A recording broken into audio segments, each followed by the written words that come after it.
आज की पहली क्लास किसकी है? आज की पहली क्लास किनकी है? एक बार फटाफट नाम बताओ, फिर क्लास की शुरुआत करते हैं।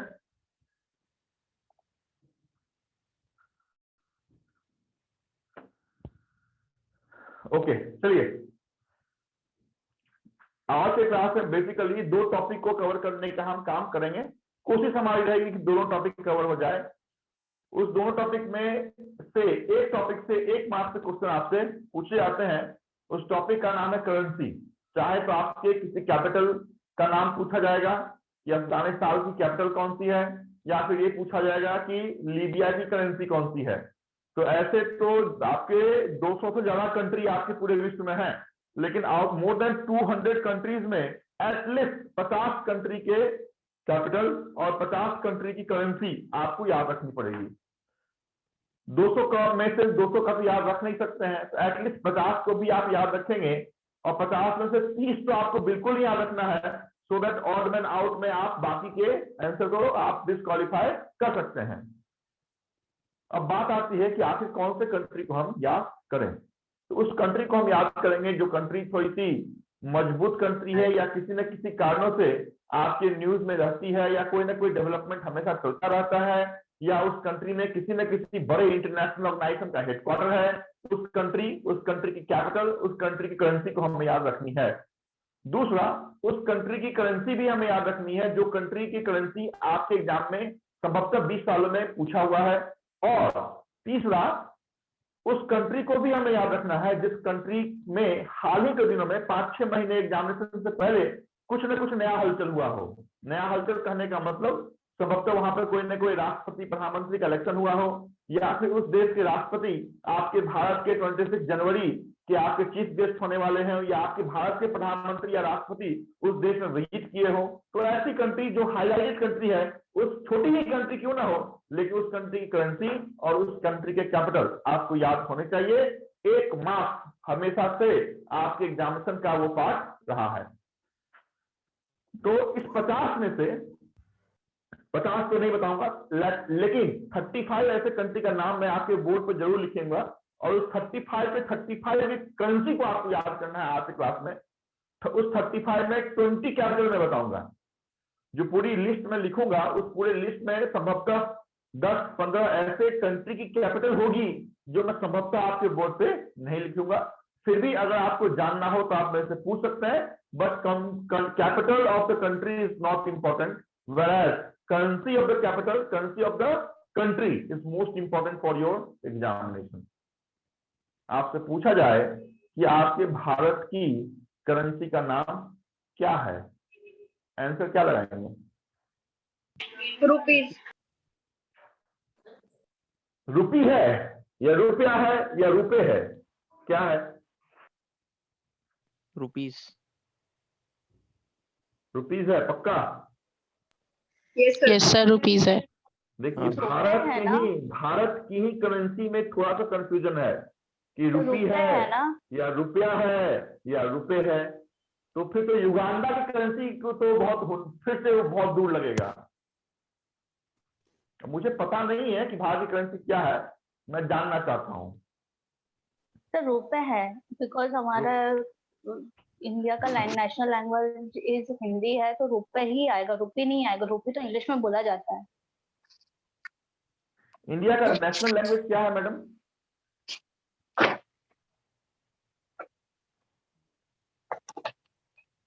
इंडिया का नेशनल लैंग्वेज किसी ने बोला अभी, क्या है? मराठी है सर, मराठी। महाराष्ट्र का वन। नहीं, किसी ने भी बोला कि सर जैसे इंडिया का नेशनल लैंग्वेज हिंदी है। किसने बोला ये नेशनल लैंग्वेज हिंदी है? हाँ सर, दीपाली ने बोला। दीपाली ने बोला। दीपाली, एक हफ्ते का टाइम आपको देता हूँ, please find out the national language of India, और नेक्स्ट क्लास में मेरे को आप बताओगी कि सर ये क्वेश्चन आपने मेरे से पूछा था और एक हफ्ते का समय दिया था। उस एक हफ्ते में मैंने शोध किया, गूगल पे किया, डिक्शनरी में किया, और ये फाइंड किया कि भारत का नेशनल लैंग्वेज क्या है। आप सभी को ये काम देता हूँ, please find out the national language of India. Okay, तो सबसे पहले बोर्ड पे मैंने टिक मार्क किया, वो दिख रहा है या नहीं। अब सबके मन में ये कंफ्यूजन होगा, इतना मतलब हिंदी नेशनल लैंग्वेज है या नहीं, ये तो आज तक हम लोगों ने सोचा ही नहीं है कि नहीं। फिर भी आप फाइंड आउट करो और आंसर अगर मिल जाए तो नेक्स्ट क्लास मेरे से बात करने का। चलो 3 कॉलम बना है, 3 कॉलम में एक में लिखे हैं कंट्री, दूसरे में लिखे हैं कैपिटल और तीसरे में लिखिए करेंसी। कंट्री में सबसे पहली कंट्री, थोड़ा सा दूर चलते हैं अभी। सबसे पहली कंट्री जो है उसका नाम लिखेंगे कंट्री वाइज, करेंसी वाइज लेके चलता हूं कि 5-6 कंट्री ऐसी होगी जिसकी करेंसी एक ही है, तो उस हिसाब से लेके चलता हूं तो आपको याद करने भी आसानी हो। तो लिखे हैं पहला कुवैत,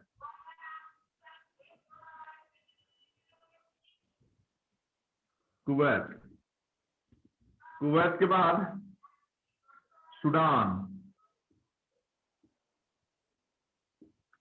देखिए कैपिटल जो है वो सबका तो मैं नहीं लिखाऊंगा, लेकिन करेंसी पहले ही बताया कि इंपॉर्टेंट है, इसका करेंसी तो आपको जानना ही पड़ेगा। जॉर्डन, इराक, जॉर्डन ये पूछा हुआ क्वेश्चन है, जॉर्डन आपके एग्जामिनेशन में। Iraq, Kuwait, Sudan, Jordan, Iraq और एक और कंट्री लीबिया। लीबिया कोई बता सकता है करेंसी कहाँ की है, करेंसी क्या है?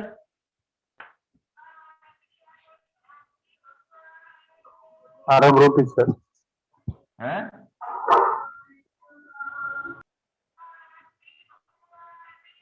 दिनार।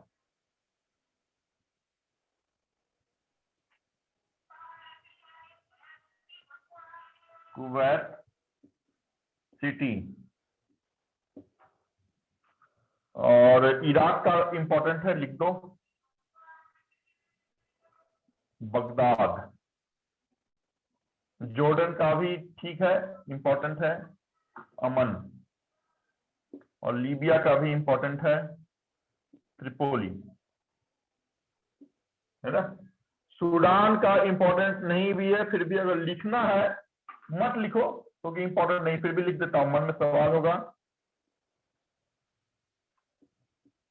खार्टूम इंपॉर्टेंट नहीं है, आप इसको मिस कर भी सकते हैं, but the currency of Kuwait, Sudan, Jordan, Iraq and Libya is दिनार।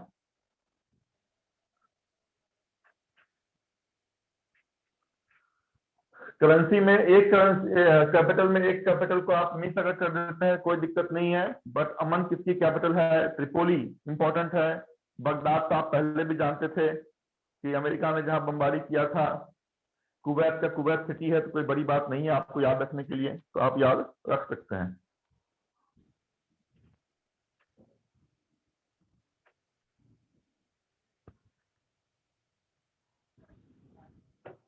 रट्टा मारना है, इसमें समझने वाली कोई सी बात नहीं है कि सर ये करेंसी क्यों है। रट्टा मारने वाली बात है, ये टॉपिक है, ये हटाओ क्या। हाँ सर।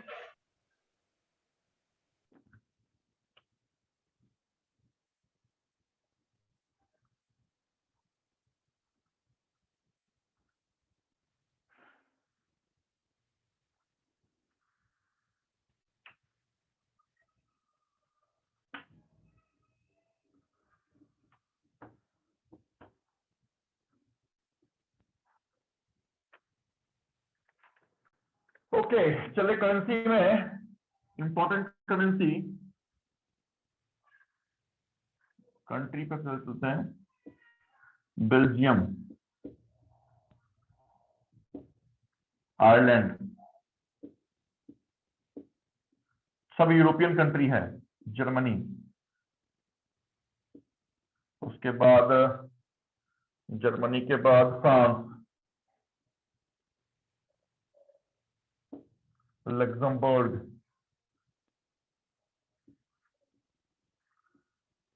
स्पेन, नीदरलैंड,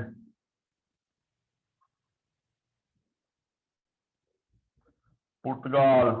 पुर्तगाल क्यों इंपॉर्टेंट है, कुछ इतिहास मालूम है क्या पुर्तगाल का? Greece,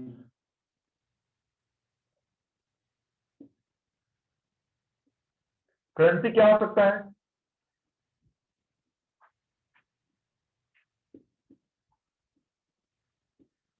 euro. Capital,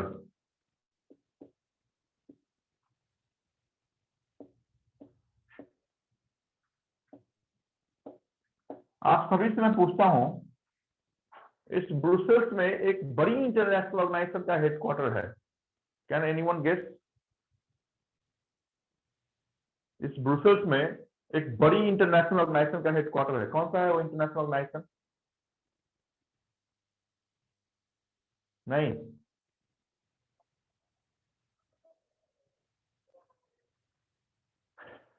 okay, OPEC का नाम सुना है किसी ने? OPEC, EU? नहीं। आयरलैंड का डबलिन? नहीं सुना है। ओके। जर्मनी का एटलीस्ट तो मालूम होगा सर। हिंदुस्तान के स्टेट में कंफ्यूजन है तो बाहर की तो बात ही छोड़ दो आप। फ्रांस, पेरिस, लग्जमबर्ग का capital again Luxembourg. Spain, Spain की कैपिटल इंपॉर्टेंट है, 2 बार पूछा हुआ है, मैड्रिड। एसबीआई क्लर्क 2 बार ही क्वेश्चन पूछा हुआ है, स्पेन की कैपिटल। Netherland, Amsterdam.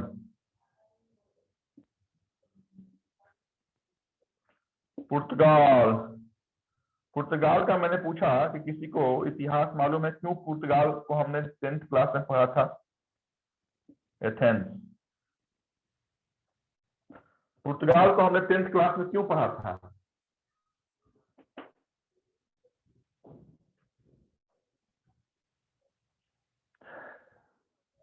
अरे बास्को डिगामा तो का नाम पूरा सुना था क्या? ब्लर दिख रहा है ब्लैक बोर्ड, तो ब्लैक बोर्ड पूरा ब्लर दिख रहा है नहीं, ब्लड तो नहीं दिख रहा है मैडम। सर। तो ब्लर पूरा शो कर रहा है ब्लैक बोर्ड।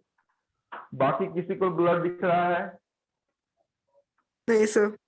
नो। क्योंकि इस कारण से मैंने 2-2 पीसी लगा रखा है कि पूरा ना दिखे, नीचे ना दिखे। इस कारण से मेरे पीसी पे तो ब्लड नहीं दिख रहा है। और किसी तो को ब्लड पूरा दिख रहा ब्लर है? आ रहा है सर।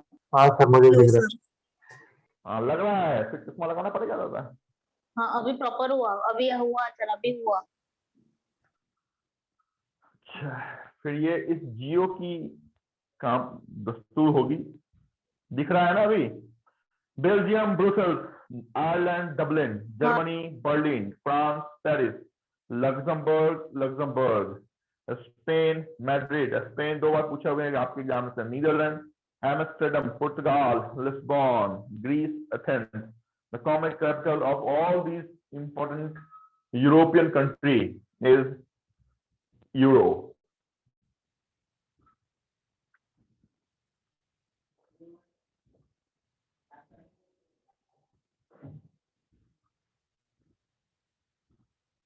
जिस रेट पे आरबीआई दूसरे बैंकों को लोन देती है उस रेट को हम बैंक रेट कहते हैं। जिस रेट पे आरबीआई दूसरे बैंकों को लोन देती है उस रेट को हम रेपो रेट भी कहते हैं। अंतर बैंक रेट और रेपो रेट में सिर्फ इतना है कि बैंक रेट जब भी आरबीआई किसी बैंक को देगी तो लंबे समय के लिए देगी, और रेपो रेट से अगर लोन देती है तो 90 दिनों से कम के समय के लिए देती है। तो कहने का मतलब ये हो गया कि the rate at which RBI lends money to other commercial banks for long-term purpose is called bank rate, and for short-term purpose is called repo rate. जब भी ये टाइम पास में करूंगा, बोर्ड साफ करना है या आपके लिखने हो गए तो कुछ ना कुछ इंपॉर्टेंट जो पार्ट है उसको मैं वर्बली बोल दिया करूंगा, सो दैट एक कॉमन रिवीजन भी आपका हो जाएगा। चले आगे चलते हैं। अभी आपके कंट्री पर चलते हैं। आपकी कंट्री का नाम हिंदुस्तान। तो पहला इंडिया, अभी इस जितने भी कंट्री में लिख रहा हूं इसकी कैपिटल में लिखने वाला नहीं हूं, क्योंकि ये एटलीस्ट कैपिटल मुझे आप लोगों से चाहिए। इंडिया के बाद पाकिस्तान, पाकिस्तान के बाद नेपाल, नेपाल के बाद श्रीलंका, श्रीलंका के बाद मॉरिशस, मॉरिशस। इंडिया की कैपिटल किधर है? आगरा ना? दिल्ली। अच्छा दिल्ली है क्या? पाकिस्तान का?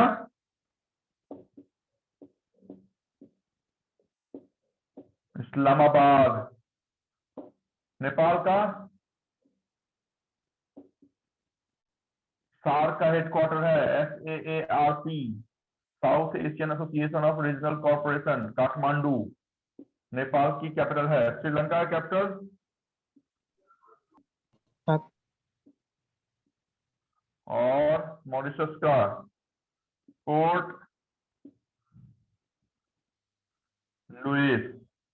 The common capital of all these 5 Asian countries is not rupee, is not rupiah. It's only and only rupee. आपके चॉइस में रहेगा मॉरिशस की कैपिटल करेंसी रुपए है, रुपया है। करेंसी भी बहुत अजीब अजीब रहेगा। रुपया है, रुपी है, रुपए है। कहेंगे यार रुपया तो याद किया था, ये रुपए में भी कंफ्यूज हो जाएंगे क्या है। इस कारण से ध्यान में रखें कि इंडिया के साथ साथ 4 तो इंडिया के बॉर्डर कंट्री हैं, इंडिया के नीबर कंट्री हैं 4। पाकिस्तान भी सटा हुआ। पाकिस्तान के साथ हमारी जो सीमा लगती है, भारत और पाकिस्तान के बीच में जो सीमा है, उस सीमा का नाम भी एक दिन पढ़ाऊंगा कि भारत और पाकिस्तान के बीच की सीमा का नाम रेड क्लिफ लाइन है। वैसे ही मैकमोहन लाइन क्या है, डुरंड लाइन क्या है, 8 डिग्री चैनल क्या है, 9 डिग्री चैनल क्या है ना, ये सब के सब इंपॉर्टेंट है। बट अभी सिर्फ जाने कि इंडिया और पाकिस्तान के बीच की सीमा का नाम रेड क्लिफ लाइन है। और इंडिया के साथ जो 4 उसके नीबर कंट्री हैं जिसके साथ हमारी बॉर्डर टच होती है, उसमें से पाकिस्तान और नेपाल के साथ हमारी बॉर्डर टच होती है, लेकिन श्रीलंका के साथ बॉर्डर टच नहीं होता है, ये समुद्री बॉर्डर टच होता है ना। Colombo, Mauritius, Port Louis. Currency rupee. White label ATM, हम उस एटीएम को कहते हैं जिस एटीएम को इशू करने का अधिकार सिर्फ और सिर्फ NBFC को प्राप्त है। NBFC का फुल फॉर्म होता है non banking finance company, not corporation. तो NBFC बैंक नहीं है बट बैंक है, इस कारण से नाम में लिखा हुआ है नॉन बैंकिंग फाइनेंस कंपनी। जो एटीएम इन NBFCs के द्वारा आपको दिया जाता है उस एटीएम का नाम व्हाइट लेबल एटीएम होता है। शॉर्ट फॉर्म में हम WLA कहते हैं। वेरएज आपके हाथ में जो एटीएम कार्ड है जो किसी बैंक के द्वारा दिया हुआ है वो एटीएम WLA है ना, not WLA, BLA, brown label ATM. SBI देगी तो ब्राउन लेबल एटीएम देगी, चाहे वो वीजा हो, मास्टर हो। ये अलग बात है कि हाल ही के दिनों में RBI ने मास्टर कार्ड को बैन कर दिया है।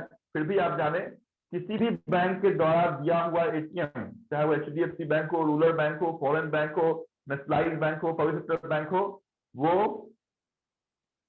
ब्राउन लेबल एटीएम कहलाता है। NBFC देगी तो व्हाइट लेबल एटीएम होगा। नेक्स्ट चलते हैं कहां पे, तो इजिप्ट पे। इजिप्ट, उसके बाद यूनाइटेड किंगडम, उसके बाद साउथ सूडान और अंत में सीरिया। कैपिटल इजिप्ट का कायरो। लंदन, यूके का कैपिटल लंदन। साउथ सूडान बहुत बार बताया मैंने, है ना। South Sudan United Nation Organisation UNO की सबसे लेटेस्ट एडेड मेंबर है। 5 साल पहले हमने ऐड किया, बट फिर भी साउथ सूडान और उसकी capital Juba is most important. और सीरिया डेमेटस। कॉमन कैपिटल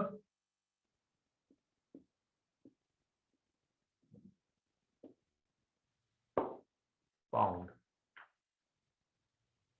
देखिए लंदन पूछा जाएगा तो आसानी से आप पाउंड पे टिक मार्क कर सकते हैं, बट सीरिया पूछा जाएगा तो उसकी करेंसी नजर नहीं आएगी। इस कारण से जैसे यूएसए का करेंसी डॉलर है, ये सबको मालूम है ना, लगभग सबको मालूम है। लंदन की करेंसी पाउंड है, ये भी मालूम है। तो यूएस और यूके तो आपके एग्जाम में रहेगा नहीं, इस बात को आप गांठ मान के चलें। जो ये छोटे मोटे कंट्री हैं, सीरिया हो गया, साउथ सुडान हो गया, इजिप्ट हो गया, तो इनका पाउंड आपको याद रखना ज्यादा इंपॉर्टेंट है अगर कि आप लंदन का करेंसी पाउंड याद करके खुश हो रहे हैं। थोड़ा सा याद रखें कि जो कंट्री हर लोग जानता है कि डॉलर कहाँ का है, पाउंड कहाँ का है, वो आपके एग्जामिनेशन का एक अभिन्न पार्ट कभी से नहीं रखता है।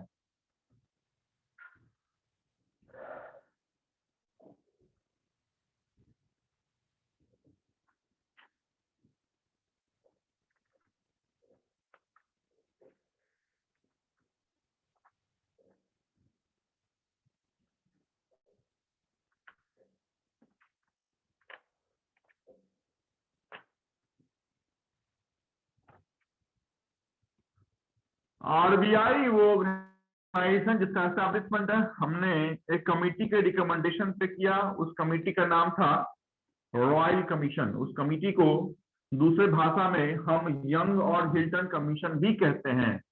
और इसी यंग एंड हिल्टन कमेटी के रिकमेंडेशन पे जिस एक्ट को मैंने लास्ट क्लास पढ़ाया था, उस एक्ट का नाम था आरबीआई एक्ट, है ना। तो कमेटी का नाम था यंग और हिल्टन, कमीशन का नाम था रॉयल कमीशन, उस एक्ट का नाम था आरबीआई एक्ट 1934। उन सभी के अनुशंसा के आलोक में 5 करोड़ रुपए लेके हम ममता बनर्जी के शहर पहुंचे थे। और उसी ममता बनर्जी के शहर में हमने कोलकाता में 1 अप्रैल 1935 को, 1 अप्रैल 1935 को भारत के बैंकर्स बैंक और मनी मार्केट के रेगुलेटर आरबीआई का एस्टैब्लिशमेंट हमने किया था। नाम मैक्सिको, दूसरा फिलीपींस, तीसरा क्यूबा। बस यही 3 यहां पे इंपॉर्टेंट है, मैक्सिको, फिलीपींस, क्यूबा। एक और नाम हो सकता है चिली।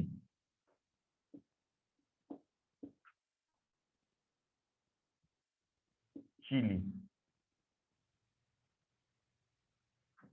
4 काफी है। Mexico capital Mexico city. Philippines, Philippines क्या है कैपिटल? एक बड़े बैंक की हेडक्वार्टर है यहाँ पे, कौन सी बैंक है वो?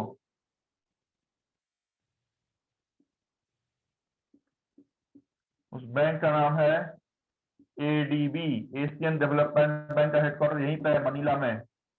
और Chile Santiago. Currency, common currency is peso. Peso को याद रखने से पहले एक कंट्री को तो भूलने का नहीं है कि फिलीपींस की करेंसी क्या है, peso.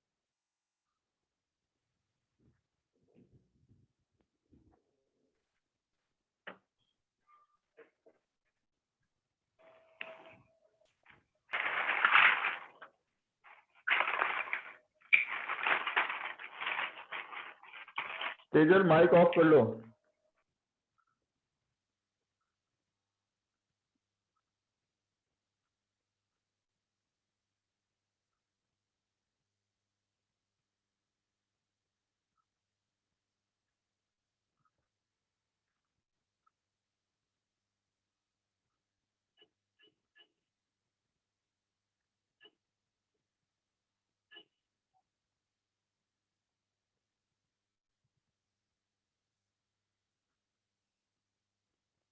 Done?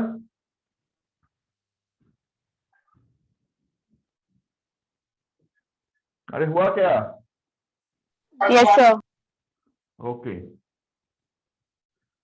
NPCI, national payment corporation of India.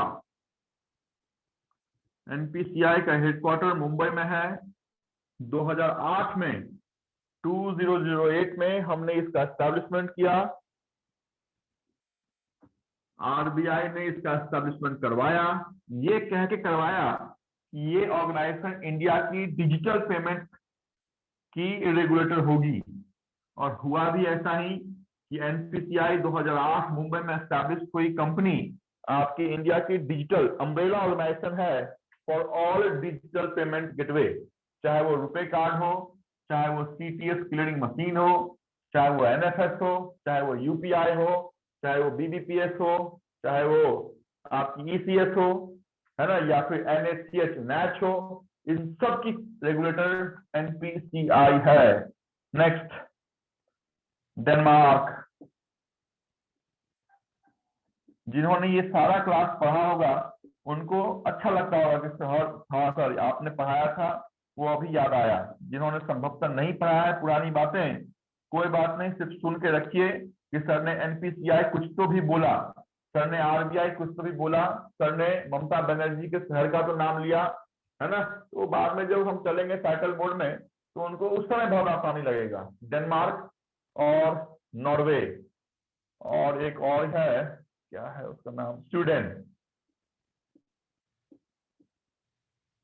Sweden currency में अगर हम आ रहे हैं तो डेनमार्क का जो करेंसी है वो है कोपेनहेगन।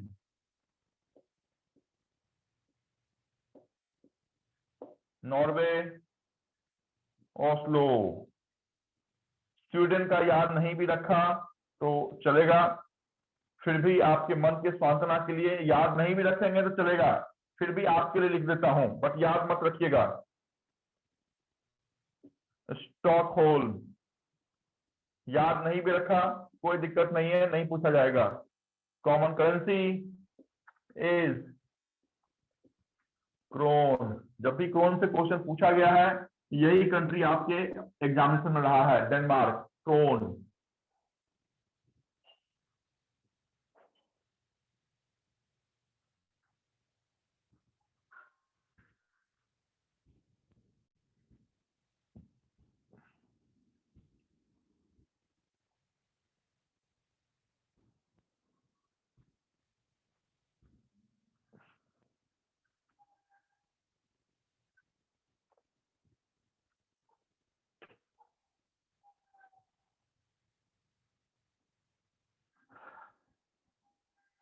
भारत में बैंकों के नेशनलाइजेशन अभी तक सिर्फ 2 बार हुए हैं।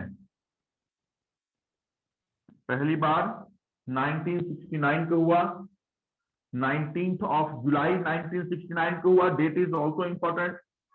और दूसरी बार 15th ऑफ अप्रैल 1980 में हुआ था। 15 जुलाई 1969 फर्स्ट, 15th ऑफ अप्रैल 1980 दूसरी बार। इंदिरा गांधी ने बोला छोटे मोटे बैंकों को चाहे तो हमारे साथ आके मिल जाओ या फिर अपनी दुकान बंद कर लो, क्योंकि वो बैंक उस समय प्राइवेट बैंक के रूप में काम करते थे, इंडियन इकोनॉमी के विकास के लिए कम और अपने विकास के लिए ज्यादा सोचते थे। फर्स्ट टाइम हमने 14 बैंकों के नेशनलाइजेशन किए, 6 टाइम हमने 6 बैंकों के नेशनलाइजेशन किया। बाद में कभी बताऊंगा कि आज के डेट में कितने नेशनलाइज्ड बैंक हैं। सिर्फ इतना भी सुन के रखा कि अभी तक भारत में बैंकों का नेशनलाइजेशन सिर्फ 2 बार हुआ है, काफी है। इंदिरा गांधी वो आयरन लेडी जिसने इस दोनों काम को किया है। अभी हम कौन सा लास्ट कंट्री कौन सी पढ़ाई हमने, लास्ट कंट्री क्या था? स्वीडन। स्वीडन। स्वीडन। और करेंसी कौन सी थी? क्रोन।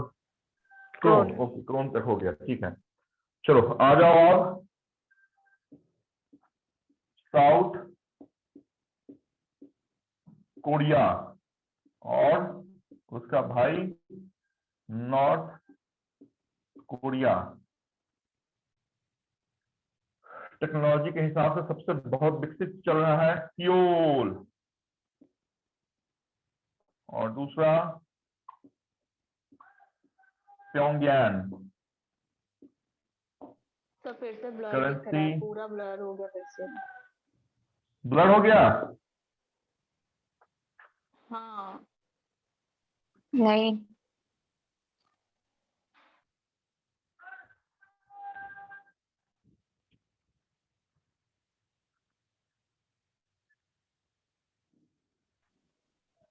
देखो थोड़ा सा नेट कनेक्टिविटी कहीं स्लो तो नहीं है, क्योंकि मेरे यहाँ पे तो ब्लर नहीं दिख रहा है मुझे।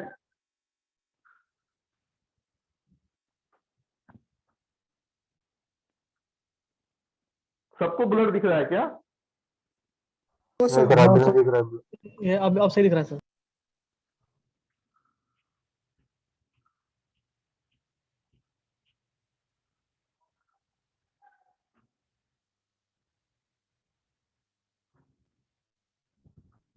गुड, चले नेक्स्ट। सर ये करेंसी क्या लिखा है आपने? WON, वोन। ओके, एंड इसका कैपिटल क्या लिखा है आपने? साउथ कोरिया का बी। साउथ कोरिया का है Seoul, SEOUL, Seoul. North Korea का PYONG, प्योंग, YAN, येन।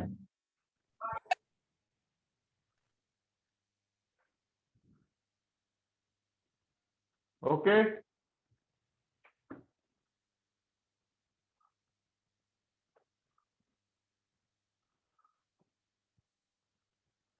भारत की इकोनॉमी की जो रेगुलेटर है, जिसको आप बोलते हैं भारत के फिनेंशियल मार्केट की रेगुलेटर, जैसे ही ये क्वेश्चन पूछा जाएगा कि which of the following organisation is known as the regulator of Indian financial market, direct आप क्या करते हैं, ऑप्शन नंबर 1 पे टिक मार्क कर देते हैं, और ऑप्शन नंबर 1 पे ऑप्शन रहता है रिजर्व बैंक ऑफ इंडिया।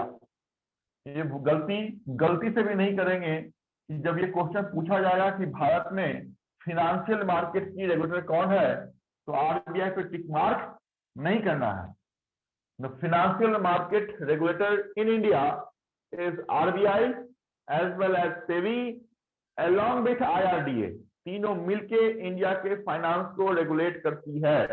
इसमें से अगर तोड़ के पूछा जाए कि मनी मार्केट को कौन रेगुलेट करता है, तो RBI। तोड़ के पूछा जाए कि कैपिटल मार्केट या म्यूचुअल फंड या रेटिंग एजेंसीज को रेगुलेट कौन करता है, तो SEBI। और तोड़ के पूछा जाए कि इंश्योरेंस मार्केट की रेगुलेटर कौन सी है, तो IRDA।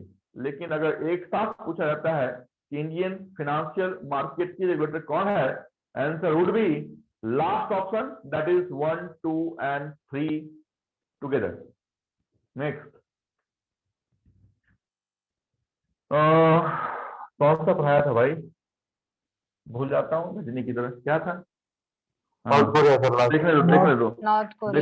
देखने दो मेरे को, पेज देखने दो क्या है पेज में, कौन सा पढ़ाया था और क्या बताया था अभी? North Korea. North Korea, south Korea, okay good. Next,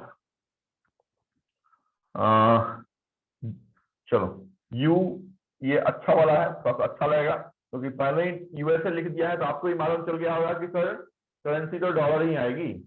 तो चलो यूएसए, तो यूएसए तो कभी आपके एग्जाम में पूछा नहीं जाएगा, इसका आंसर पहले ही आप मान के चलो न्यूजीलैंड। उसके बाद कनाडा, उसके बाद फिजी, ऑस्ट्रेलिया, और अंत में सिंगापुर। इन सभी की जो कॉमन करेंसी है वो सबको मालूम चल गया होगा, डॉलर। अभी यूएसए की क्या है, तो capital New York, New Zealand Wellington, Canada Ottawa, Fiji नहीं भी याद किया तो चलेगा, याद करने की जरूरत नहीं है, ऑस्ट्रेलिया, कैनबेरा, IBPS PO 2017 या 16 क्वेश्चन है, ऑस्ट्रेलिया की कंट्री कैपिटल का नाम Canberra, Singapore, capital again, Singapore, and currency is dollar.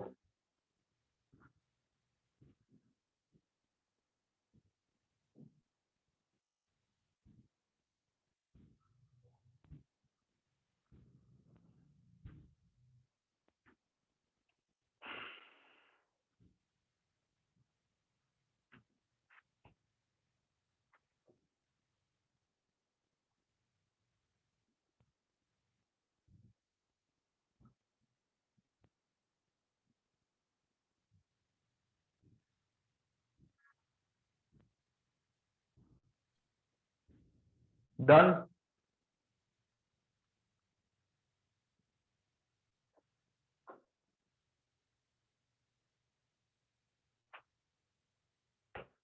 अरे हुआ क्या?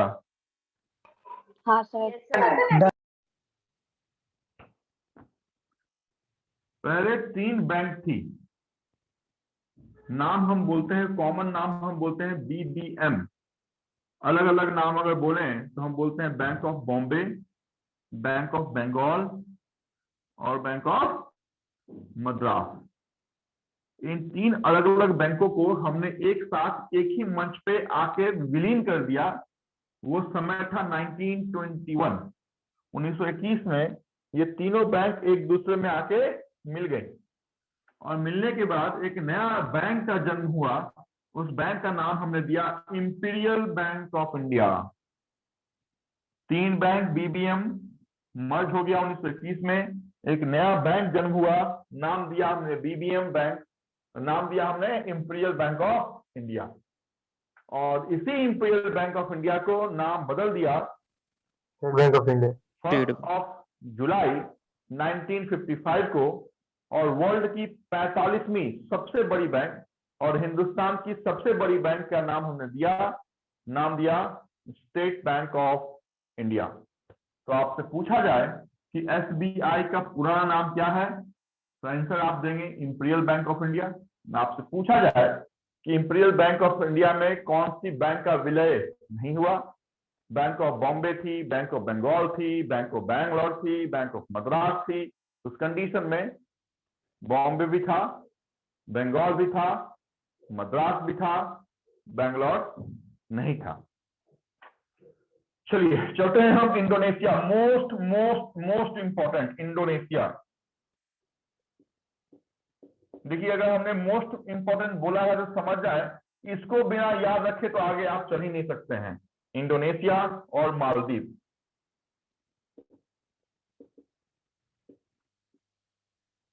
Most important. जितनी बार स्टार लगाओ वो संभवतः कम है इस दोनों में, इंडोनेशिया एंड मालदीव पे। कैपिटल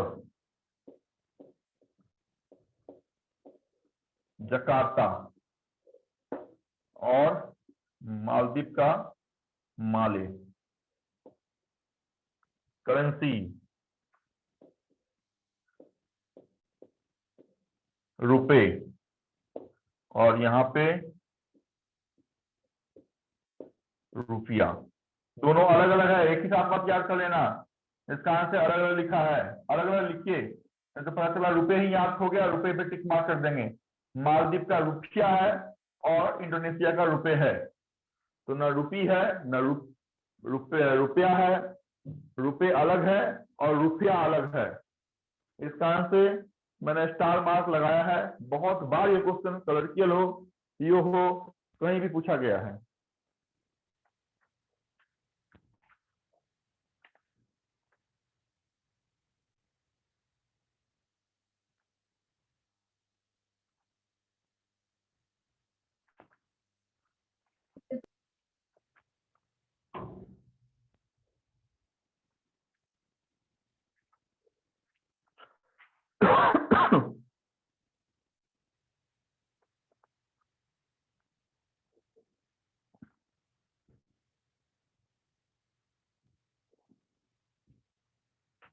हटाओ,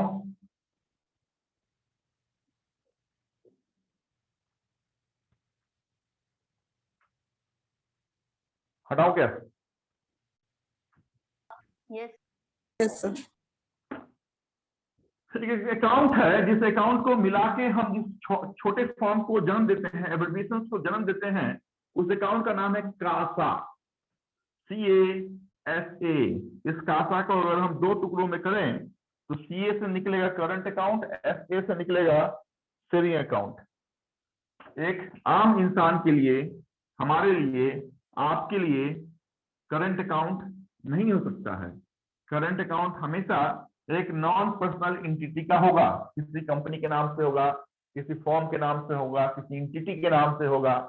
लेकिन राम, सीता, गीता, मोहन, कुणाल और आपका जिस नाम से अकाउंट होगा वो सेविंग अकाउंट होंगे। अंतर, सबसे बड़ा अंतर आपके सेविंग और करंट में इतना है कि सेविंग अकाउंट में रखे हुए पैसे पे इंटरेस्ट मिलता है, लेकिन अगर रिलायंस का किसी बैंक में करोड़ों रुपए भी पड़ा हुआ है और करंट अकाउंट में है तो 1 रुपया भी इंटरेस्ट नहीं मिलेगा। तो current account no interest, saving account interest given मिला।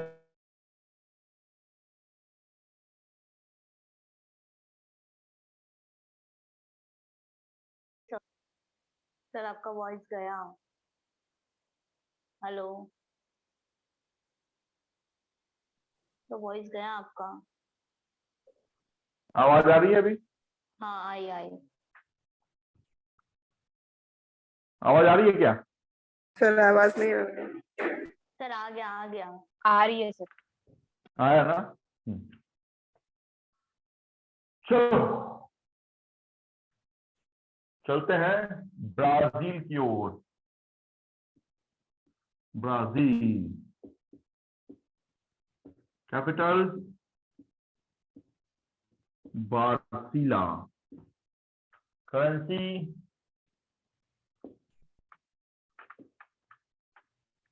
Real. Brazil, Brasilia and real. दूसरा ईरान। कैपिटल कहाँ है ईरान का? तेहरान। क्या बात है, वेरी गुड। घूम के आई हो क्या? तेहरान। नहीं सर। माइनर डिफरेंस पे ध्यान दीजिएगा। ये रियल है, ये भी रियल है, बट यहाँ पे आई है। तो जहां पे थोड़ी सी सावधानी हटी और दुर्घटना हो जाए, ऐसा काम में पहले ही सतर्क हो जाने का कि ब्राजील का रियल है और ईरान का रियाल है, बट रियाल का सर जो आवाज नहीं आ नाम रही है है। वो ई की जगह आई है।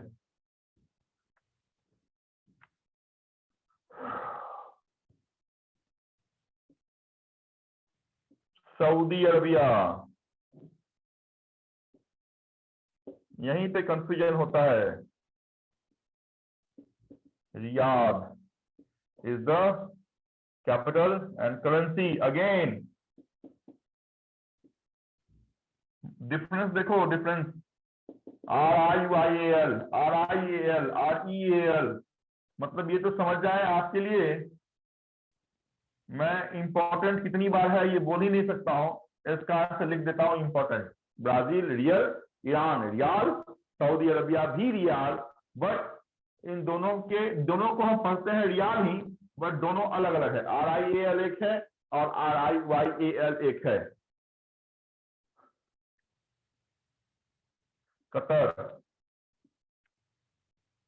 Capital Doha, and currency again is similar to Saudi Arabia, that is Riyal।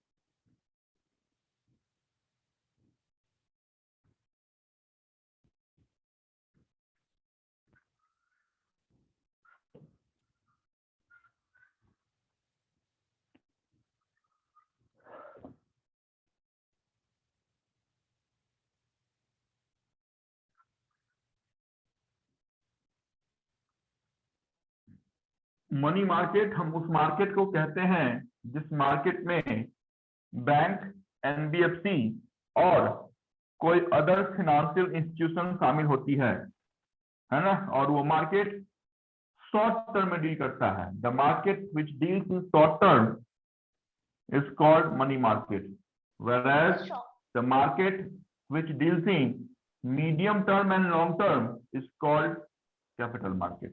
तो आपसे पूछा जाता है, मनी मार्केट स्टॉक मार्केट को भी बोल सकते हैं क्या?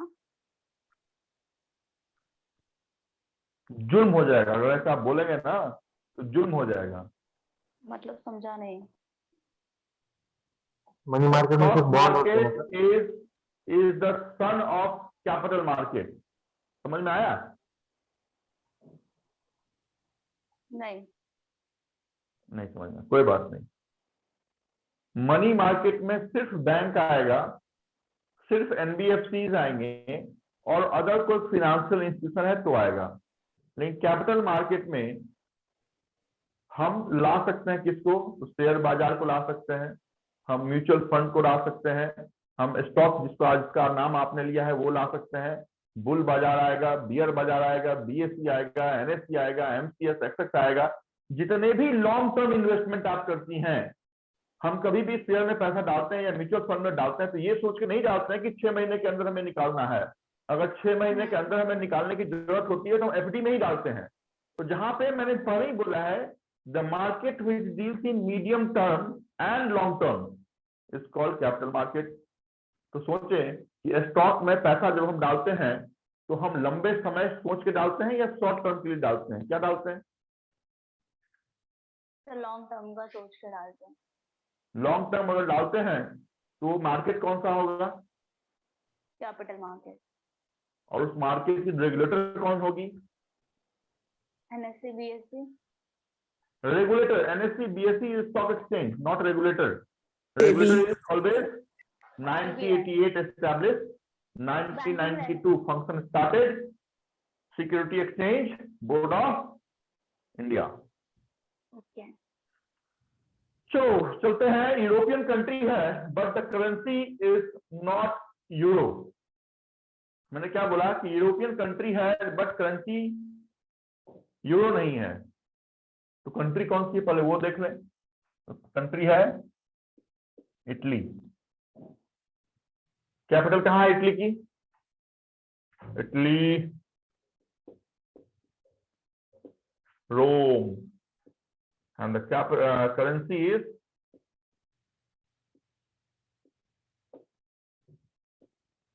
लीरा। Italy, Rome, lira. दूसरा कौन सा है? दूसरा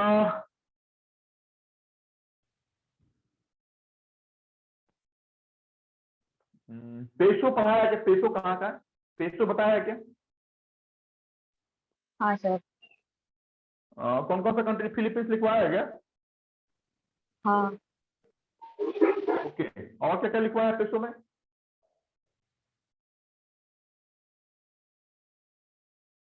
पेसो मेक्सिको, में फिलीपाइंस, क्यूबा है ना? क्यूबा और क्यूबा है? चिली। हाँ हाँ क्यूबा है। ओके, मतलब पेसो हो गया। ठीक है, चलो अभी आते हैं स्विट्जरलैंड।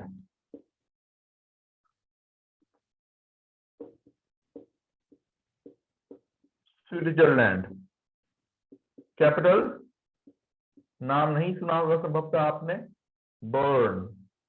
उसके बाद माली।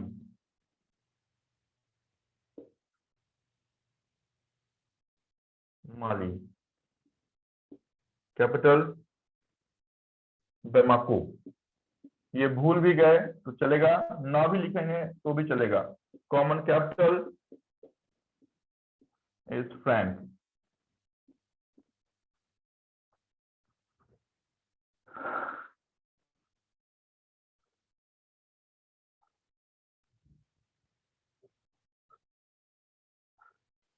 FRANC right? Yes yes, F, वो टी नहीं है, ये एफ है। FRANC। FRANC।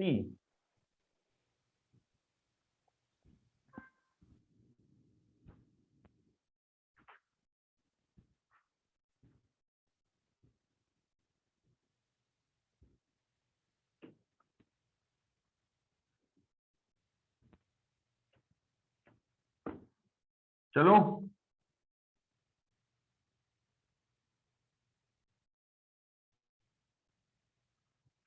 पैसे भेजने के लिए अलग अलग टूल्स आपके बैंक में हैं, लेकिन जो सबसे इंपॉर्टेंट टूल है उसमें से एक का नाम है NEFT और दूसरे का नाम है आरटीजीएस। RTGS। NEFT का फुल फॉर्म होता है national electronic fund transfer. RTGS का फुल फॉर्म होता है रियल टाइम ग्रॉस सेटलमेंट। आज के दिन में सिर्फ इतनी बात जाने कि RTGS आप तभी कर सकते हैं जब आपको भेजना हो किसी थर्ड पार्टी को मोर देन 2 लाख, 2 लाख से ज्यादा अगर भेजना है तो ही आप RTGS कर सकते हैं। लेकिन अगर 10 रुपए भेजना है, 5 लाख रुपए भी भेजना है, तो आपको जिस फंड का सहारा, जिस फंड ट्रांसफर टूल्स का सहारा लेना पड़ेगा वो NEFT है। क्या मैंने सही बोला है? दूसरा लाइन नहीं सर, 5 लाख बोला है तो वो तो फिर हम RTGS कर सकते हैं ना। फिर से बोलता हूं, अगर RTGS की मिनिमम जो लिमिट है वो 2 लाख है, लेकिन अगर हमें 5 लाख रुपए भेजना है तो क्या हम NEFT कर सकते हैं? Answer is yes. There is no upper limit for NEFT and RTGS। आप 5 लाख रुपए NEFT से भी भेज सकते हैं, आप 5 लाख रुपए RTGS से भी भेज सकते हैं। क्लियर? बट आप अगर चाहेंगे कि RTGS हम 1 लाख रुपए भेजें तो आप नहीं भेज पाएंगे। बाद में बताऊंगा और डिफरेंस क्या है, अभी आप छोड़ दें। चलो, अभी हम लास्ट करेंसी कैपिटल पे खड़े हैं। संभवतः जो गुच्छे वाले हैं वो हमने बात कर ली है कि गुच्छे वाले कौन, पेसो किसका है एक साथ, डॉलर किसका है, दिनार किसका है, रियाल किसका है ना। अभी जो बच गए हैं जो इन कैटेगरी में शामिल नहीं हो पाए हैं, तो उसको हमें इंडिविजुअल देखना पड़ेगा। उस इंडिविजुअल में सबसे पहला वो कंट्री है जो आपका पड़ोसी ही है, बट उसकी करेंसी बहुत इंपॉर्टेंट है। नाम है, पड़ोसी तो नहीं कह सकते हैं, थोड़ा सा दूर है, नाम है दुबई, है ना। कहते हैं दुबई हम गए, कोई भी इंटरनेशनल फ्लाइट लीजिए कहीं भी जाने के लिए तो दुबई के सहारे ही जाना हमें पड़ता है, तो दुबई थोड़ा सा आपके लिए इंपॉर्टेंट है। दुबई हम लिखेंगे पहला। जो इंपॉर्टेंट है, जो अलग अलग शामिल नहीं हो पाया, उसको यहाँ पे हम लिख सकते हैं दुबई। उसके बाद भूटान, उसके बाद बांग्लादेश, इजराइल इंपॉर्टेंट, म्यांमार। आज की क्लास में बंद होने से पहले सारे चीज को आप भूल जाएं चलेगा, बट म्यांमार को नहीं भूलना है। रसिया, चाइना और कौन सा एक बच्चा, south Africa.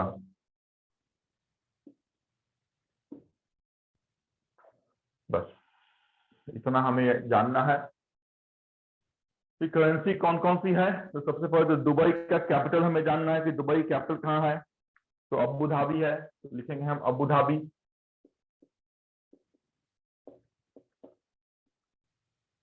Abu Dhabi. Bhutan का किधर है?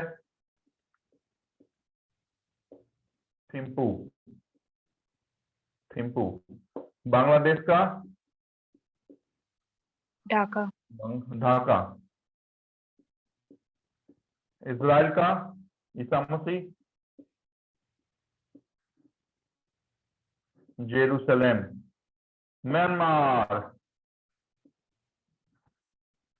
म्यांमार का संभवतः चेंज हुआ है यार। हाँ सर। एक और म्यांमार का जरा गूगल में डालो जरा, जहां तक मुझे याद आ रहा है म्यांमार का चेंज हुआ, देखो जरा क्या है।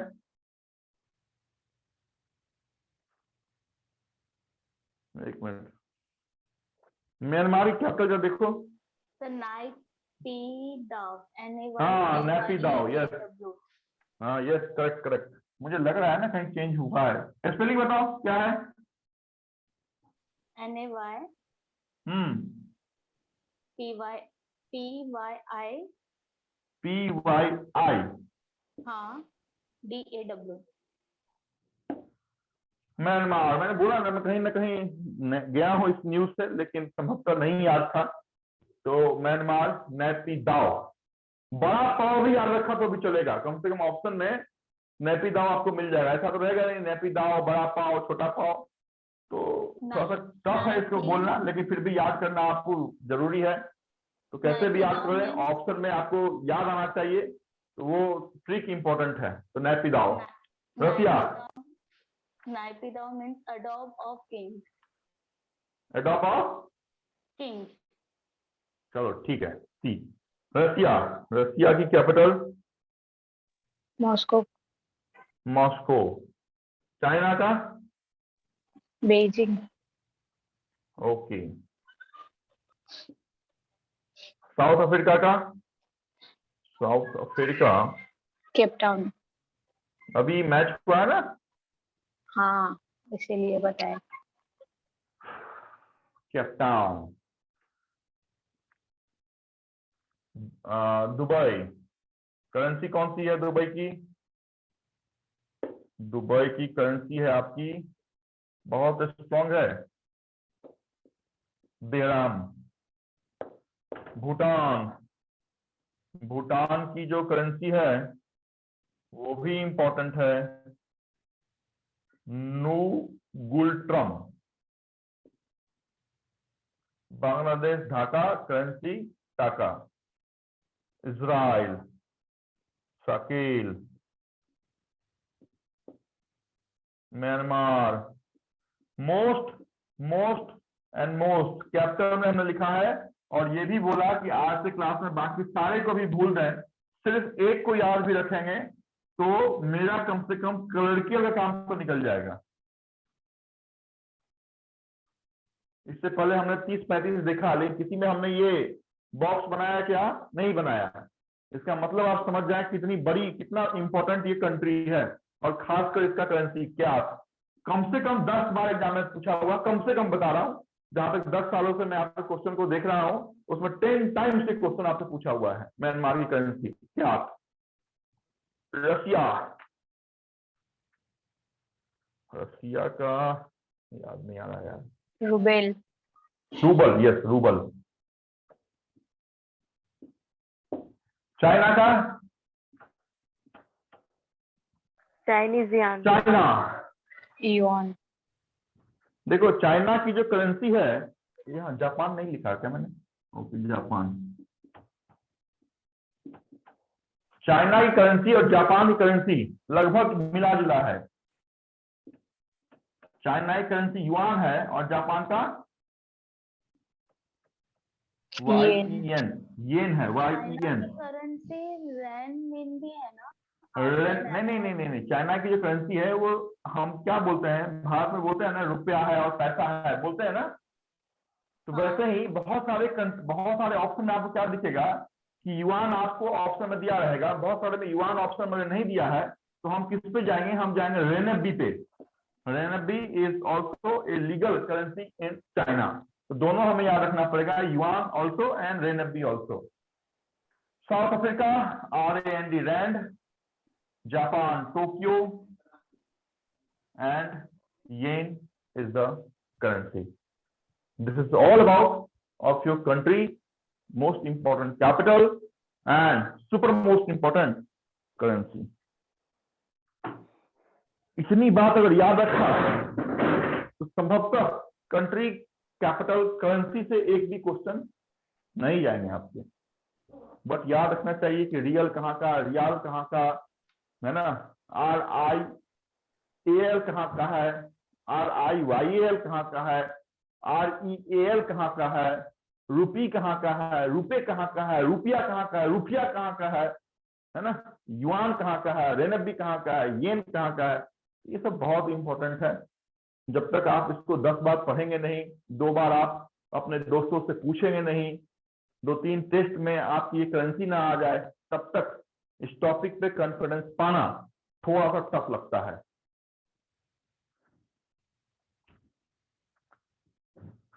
हो गया? हट जाऊं क्या?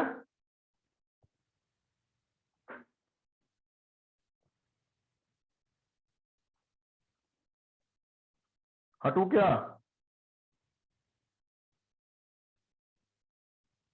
कोई बोल ही नहीं रहा है, सबका हो गया क्या? हाँ सर। यस। क्या बात है, good good.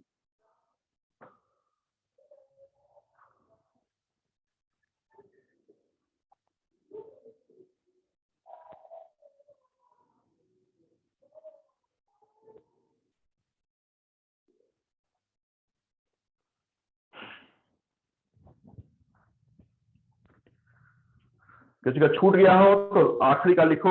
Japan capital Tokyo, currency is yen. उसके ऊपर South Africa, capital is Cape Town, currency is RAND, rand. China, Beijing is the capital and yuan and other renminbi is the currency, RENMBI, renminbi. Russia, Moscow is the capital, ruble is the currency. Myanmar, most important, Naypyidaw is the recent capital and Kyat is the currency. Whereas Shekel is the currency of Jerusalem, capital, country is Israel. Dhaka, Dhaka, Bangladesh is your neighbor country. Nurgutram, Thimphu, Bhutan. Dehram, Abu Dhabi, Dubai. 2 minute में मेरे साथ साथ जो आपने लिखा है वो एक बार मैच कर लीजिए। संभवतः 2-4 छूट जाएंगे, ऊपर नीचे हो सकते हैं। उसको हम देखेंगे क्या हमने लिखा है। फिर भी हमने शुरुआत कहाँ से किया तो ये तो याद नहीं है, बट एक बार अगर स्विट्जरलैंड और माली को आप अगर देखेंगे, क्योंकि हम करेंसी पे थोड़ा सा मोस्ट फोकस है, तो स्विट्जरलैंड और माली को आप देखेंगे तो अपनी कैपिटल, अपनी जो करेंसी है वो आप फ्रैंक के रूप में पाएंगे। दिख रहा है? यस। ओके। टर्की और इटली, संभवतः मैंने टर्की लिखा है नहीं है। इसकी कैपिटल, इसकी करेंसी जो है वो लीरा है। टर्की लिखा है क्या मैंने? नहीं, टर्की का नहीं लिखा नहीं है। सर। ठीक है, तो लिख लो, संभवतः मिस कर गया। तो टर्की कैपिटल छोड़ दो, लीरा जहां पे आपने इटली लिखा है वहीं पे उसको डाल सकते हैं। Iran and Qatar, RIYAL is the currency. Riyal is the currency of 2 nations. One is Qatar, दोहा उसकी कैपिटल है, और दूसरा रोम, सॉरी क्या बोल रहा हूं मैं, ईरान। ठीक है। उसके बाद हमने ब्राजील रियल के रूप में बताया संभवतः। पेसो एक करेंसी है जो संभवतः आपकी फिलीपींस की है, मैक्सिको की है, क्यूबा की है, चिली की है, उरुग्वे की है, अर्जेंटीना की है। नहीं बताया हमने आपको 1-2 कंट्री, चलेगा, कोई दिक्कत नहीं है ना। जो यादें हैं मैंने अब आपको बता दिया कि जो पेसो है वो आपके Cuba, Uruguay, Chile, Argentina, Philippines, Mexico, इन सब की का जो करेंसी है वो पेसो है। उसके बाद सीरिया पे हम आए थे, सीरिया के बाद साउथ सूडान पे हम आए थे। उसके साथ साथ हम आपके आजादी से पहले जिस कंट्री ने हमारे ऊपर राज किया उस कंट्री इंग्लैंड पे भी हम आए, और इजिप्ट पे भी हम आए, और आपको बताया कि वहां की जो कॉमन करेंसी है वो डॉलर है। मॉरिशस हो, श्रीलंका हो, नेपाल हो, पाकिस्तान हो, हिंदुस्तान हो, ये सब रूपी पे विश्वास करता है। ग्रीस हो, वेटिकन सिटी हो, संभवतः वेटिकन सिटी में भूल गया था। Vatican city is the smallest nation of the world. तो ग्रीस हो, वेटिकन सिटी हो, पुर्तगाल हो, नीदरलैंड हो, स्पेन हो, ऑस्ट्रिया हो, लग्जमबर्ग हो, फ्रांस हो, साइप्रस हो, फिनलैंड हो, जर्मनी हो, आयरलैंड हो, बेल्जियम हो, इन सब की करेंसी क्या है? यूरो है। यूरो। अभी मन में ख्याल आ रहा होगा कि सर आप बोलने में 2-4 कंट्री और भी ऐड कर रहे हो, लेकिन आपने लिखाने में हमने लिखाया नहीं। तो संभवतः हमने लिखा वही है जो सबसे इंपॉर्टेंट है, लेकिन बोल वो भी रहा हूं जो कहीं ना कहीं से इंपॉर्टेंट है, जिसके नोट्स मैंने आपको लिख के दिया है। तो 1, 2, 3 एडिशन सब्ट्रैक्शन हो सकते हैं। सब चीज तो याद रखना इंपॉर्टेंट नहीं, पॉसिबल नहीं हो पाता है, बट फिर भी जहां तक याद आ पाता है वो बोल देता हूँ। जो छूट गया वो छूट गया। हो सकता है एक दो जो और आपको लिखाया होगा वो छूट गया होगा, तो कोई दिक्कत नहीं है, फिर भी जितना लिखाया है कम से कम उसको भी याद कर लीजिए आप, तो गंगा तो कम से कम पार हो जाएगी। नेक्स्ट, हमने लीबिया बताया, हमने इराक बताया, हमने जॉर्डन बताया, हमने सूडान बताया, हमने कुवैत बताया, और इस सबको हम जिस कंट्री से जोड़ के, जिस करेंसी से जोड़ के हम ले रहे थे उसका नाम था दिरहम। अफगानिस्तान का हमने बताया, अफगानिस्तान का छूट गया है, अफगानिस्तान की जो करेंसी है वो अफगानी है ना, थोड़ा सा आप ऐड कर लीजिएगा।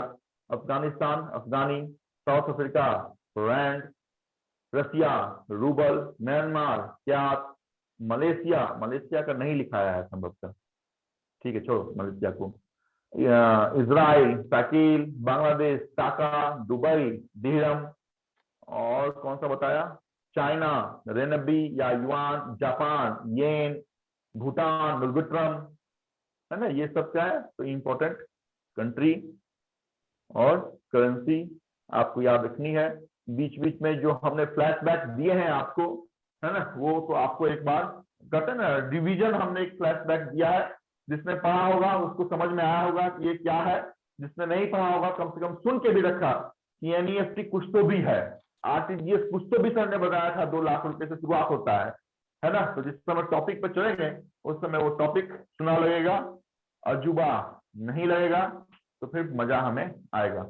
अभी किसी के जहन में अगर कोई क्वेश्चन है तो मेरे से पूछ सकते हैं, कोई भी सर question, अफगानिस्तान, personal हो, अफगानिस्तान सर personal अफगानिस्तान का हो, करेंसी, प्रोफेशनल हो, कोई भी जो आपकी क्वेश्चन अफगानी है अफगान ये आप मेरे से पूछ सकते हैं। क्या पूछा मैडम, बोलिए।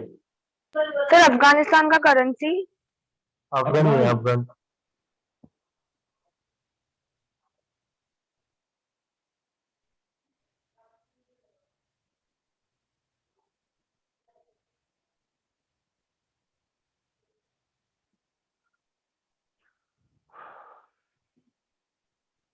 किसी के मन में कोई क्वेश्चन जुड़ा हुआ? नो सर, तो सिर्फ है ना रीजनिंग कैसे पढ़ना है ना, और मैथ को थोड़ा गाइड कर दो। क्या हो गया? मैथ और रीजनिंग बहुत टफ हो रहा है। कितना तो आसान है मैथ और रीजनिंग, कुछ है ही नहीं, उसमें सिर्फ जोड़ घटाव करना है। बहुत कौन सा difficult टफ लगता है, कौन सा चैप्टर? तो अभी तो मेरा ज्वाइनिंग ही है, मतलब एडमिशन ही नहीं हुआ है, तो मतलब थोड़ा प्रैक्टिस करी तो बच्चे अभी अगर हम स्विमिंग सीखेंगे तो पानी में जाना तो डर लगेगा ही, तो ऐसा लगेगा कौन सा वो तरकीब है जिस तरह से डायरेक्ट स्विमिंग पूल के इस पार से उस पार हम हो जाएं। तो अभी ज्वाइन किया है, डोंट वरी, 1.5 महीने के बाद ये क्वेश्चन मेरे से पूछने का। जिन्होंने 1.5 महीने पहले क्लास ज्वाइन किया था, 1.5 महीने से लगातार लेक्चर अटेंड किया है, वो मेरे से क्वेश्चन पूछिए कि सर ये मुझे टफ लग रहा है, मुझे टाइम एंड वर्क टफ लग रहा है, मुझे पजल टफ लग रहा है, मुझे इनपुट टफ लग रहा है, मुझे स्लॉट टफ लग रहा है, मुझे आपका जो आप सबसे इंपॉर्टेंट जो क्वाड्रेटिक इक्वेशन है या फिर आपकी जो क्वेश्चन पूछने प्रोबेबिलिटी है वो टफ लग रहा है, तो उस पर मैं प्रकाश डाल पाऊंगा। लेकिन नए हैं, अभी 10 दिन ज्वाइन किया है, पहले 1 महीने पहले ज्वाइन किया है, तो उनके लिए सब चीज टफ है। डोंट वरी, बिना टफ के, बिना आग में जले हुए कुछ होता नहीं है, तो थोड़ा सा तपन तो करना पड़ेगा। 1.5 महीने 2 महीने के बाद मेरे से क्वेश्चन पूछिए कि सर मुझे ये टफ लग रहा है, इसका समाधान आप बताओ, मैं बताऊंगा। लेकिन शुरुआत में नहीं, शुरुआत में समाधान नहीं, शुरुआत में थोड़ा सा काम करना पड़ेगा। त्याग कीजिए, बलिदान कीजिए, घर में अलग रहिए, 4 घंटे पढ़िए, कम से कम 4 घंटे दिन में पढ़िए। मैं ये नहीं कह रहा हूं कि 8 घंटे आप पढ़ें, बट यस, घर वालों से दूर एक कमरे को बंद करके 4 घंटे अगर आप पढ़ते हैं, ये तपस्या आपके अंदर अगर आ गया है, तो संभवतः मंजिल आपको दिखने लगेगा। उसको हासिल करने के रास्ते अलग है, बट मंजिल आपको दिखेगा कि अब हम सही ट्रैक पे जा रहे हैं। लेकिन होता क्या है, क्लास हमने किए, 1 घंटा बहुत हो गया पढ़े, 1 घंटे में लगता है कि क्या हम करें। 4 घंटे एटलीस्ट आपको कंसंट्रेशन के साथ पढ़ना पड़ेगा। और उसमें भी सबसे इंपॉर्टेंट जो पढ़ाई आपको करनी है, वो ना मैं जनरल अवेयरनेस बताता हूँ, ना मैं मैथ बताता हूँ, ना मैं रीजनिंग बताता हूँ, ये ऑटोमेटिक हो जाएगा। जनरल अवेयरनेस तो मैं इतनी बार बोलूंगा कि ऑटोमेटिक याद हो जाएगा कि ये क्या है। रीजनिंग और मैथ भी आपको अच्छा लगने लगेगा 2 महीने के बाद।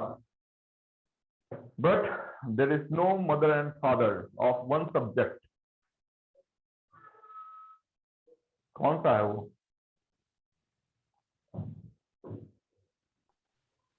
अरे कौन सा है भाई? इंग्लिश। इंग्लिश। इंग्लिश। तो थोड़ा सा मेरा अगर सजेशन मांगते हैं, है ना, तो थोड़ा सा आप यहाँ पे ध्यान दें। इंग्लिश को एटलीस्ट 45 मिनट पढ़ें। नहीं समझ में आता है तो भी पढ़िए, समझ में आता है फिर भी पढ़िए, लेकिन 45 मिनट से कम अगर इंग्लिश में अलग से आप टाइम दे रहे हैं तो कहीं से भी आप कंपटीशन के लिए खड़े नहीं हो पा रहे हैं।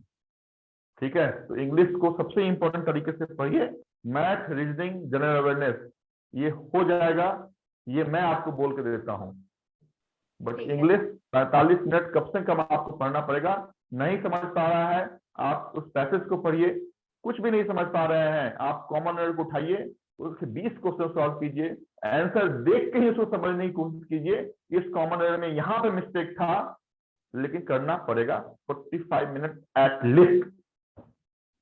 ठीक है, 2 महीना जिनका हो गया है वो मेरे से कभी क्वेश्चन पूछिए कि सर यहाँ पे थोड़ा टफ लग रहा है, इन चीजों को कैसे मैं करूं, है ना। या जिनका कोर्स कंप्लीट हो गया है फिर भी क्लास अटेंड कर रहे हैं, वो मेरे से पूछने का कि सर मेरे 4 महीने कंप्लीट हो गए, मैंने मैथ भी पढ़ लिया, रीजनिंग भी पढ़ लिया, अब मैं स्वामी विवेकानंद बन गया हूँ, अब मुझे बताओ कि कंपटीशन के लिए क्या करना है। तो वहां पे भी मैं बताऊंगा, बट 1 महीने के अंदर, 1.5 महीने के अंदर थोड़ा सा नया लगेगा, थोड़ा सा अजूबा लगेगा मैं जो बोलूंगा, इस कारण से उस पर हम ओवरराइड करके चलते हैं। और किसी के पास कोई क्वेश्चन?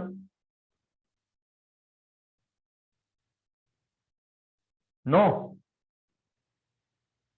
ओके, तो यहीं पे मैं आपसे आज अलविदा करता हूं। कोशिश तो हमारी ये थी कि 2 टॉपिक हम कवर कर पाए, बट 5 मिनट के अभाव से, क्योंकि उस टॉपिक को कवर करने के लिए मुझे एटलीस्ट 20 मिनट चाहिए। तब अब तक मैं आपका टाइमिंग से ज्यादा क्लास लेना ना कभी किया ना कभी लेना चाहता हूं, और आपका भी ज्यादा टाइम वेस्ट नहीं करना चाहता हूं। इस क्लास को यहीं पे मैं समाप्त कर रहा हूँ।